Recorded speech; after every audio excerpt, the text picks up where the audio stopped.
آگے آپ نے فرمایا کہ آدھی رات کو اٹھ کر کچھ مت کھاؤ ورنہ پیٹ میں پانی آنے کا اندیشہ ہے. ٹھیک ہے، آنت وغیرہ میں پانی آنے کا اندیشہ ہوتا ہے. تو یہ کچھ چیزیں حضرت حکیم لقمان نے بیان کی ہیں. اب آئیے گا، اگر کسی کو نہاتے وقت پیشاب آتا ہے تو پھر دو نشانی ہیں، دو چیزیں پائی جاتی ہیں. پہلی نشانی یہ ہے یا تو یونین بلیڈر ویک ہو چکی ہے، یعنی مثانہ کمزور ہے، اس وجہ سے پیشاب آ رہا ہے. اور جو دوسری نشانی ہے وہ اب میں آپ کو بتانے کے لیے جا رہا ہوں کہ وہ دوسری نشانی کیا ہے، جس کے تعلق سے بہت سارے علماء کرام نے بھی لکھا ہے. دیکھیے گا، ہمیں صرف جسمانی بیماری پر نہیں رکنا چاہیے، کیونکہ اسلام صرف ظاہری ہی نہیں بلکہ باطنی صفائی کا بھی دین ہے.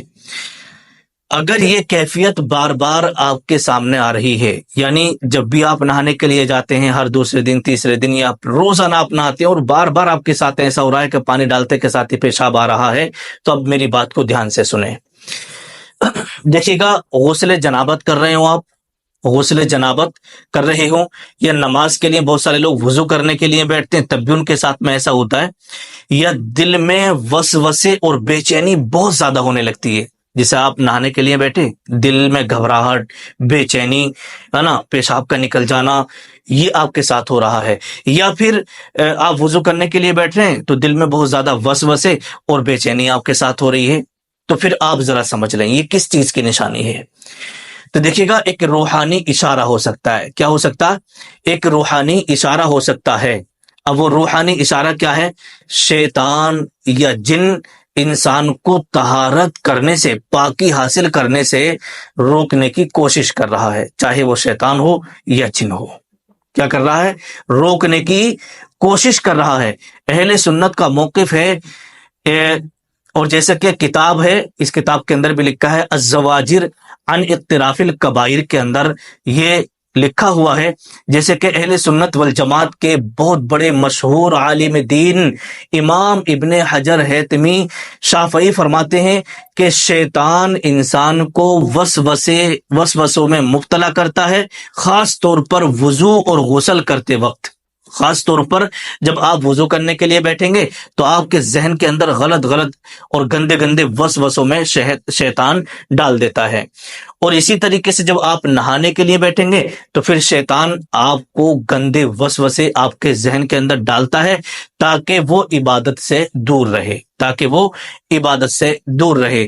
الزواجر عن اقتراف الکبائر کے اندر یہ لکھا ہوا ہے. اور بھی اس کے علاوہ بہت سارے فقہاء کرام نے، بہت سارے علماء کرام نے اس کے حوالے سے لکھا ہے کہ جب شیطان انسان کو وسوسے اور طہارت کے معاملے میں شک میں ڈالے، جیسے مان لیجیے گا آپ وضو کرنے کے لیے بیٹھے اور آپ نے ہاتھوں میں پانی ڈالا تھا کہ آپ کو ایسا لگا کہ یار پیشاب کا قطرہ نکل گیا، تو آپ شک میں پڑ گئے. آپ نے دیکھا رومالی وغیرہ چیک کی تو آپ کو لگا کہ یار ہے تو کچھ نہیں، پھر آپ کو شک پیدا ہو گیا، تو آپ کا دل کرے گا چلو یار نماز نہیں پڑھ رہے. ایک دن آپ کو شک ہوگا، 2 دن شک ہوگا، 3 دن شک ہوگا.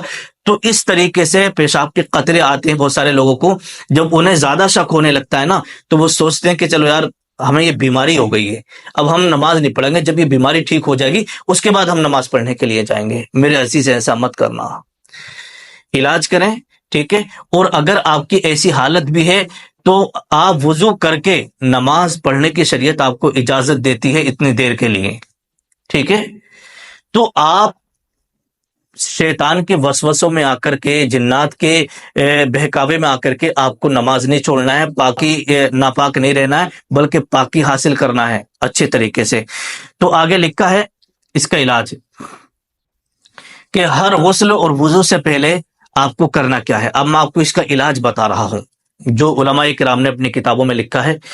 جب بھی آپ غسل کرنے کے لیے جائیں تو اس سے پہلے غسل خانے سے باہر ہی آپ کو 3 مرتبہ سورہ ناس پڑھ لینا ہے، اور اس کے بعد آیت الکرسی پڑھ لینا ہے، اور اس کے بعد آپ کو جو ہے یہ چاروں کل، ٹھیک ہے، چاروں کل پڑھ کر کے اپنے اوپر دم کر لینا ہے. بس اس کے لیے آپ اس کے بعد نہانے کے لیے چلے جائیں. پھر آپ کو کیا کرنا ہے، ہر جمعہ اور پیر کو جو ہے پانی آیت الکرسی کا یا سورہ بقرہ کا پانی دم کرا کر رکھ لیں، ہر پیر اور جمعرات کو اس پانی کو آپ دم کرائیں اور روزانہ اس کو پیتے رہیں، یہ اس کا علاج ہے۔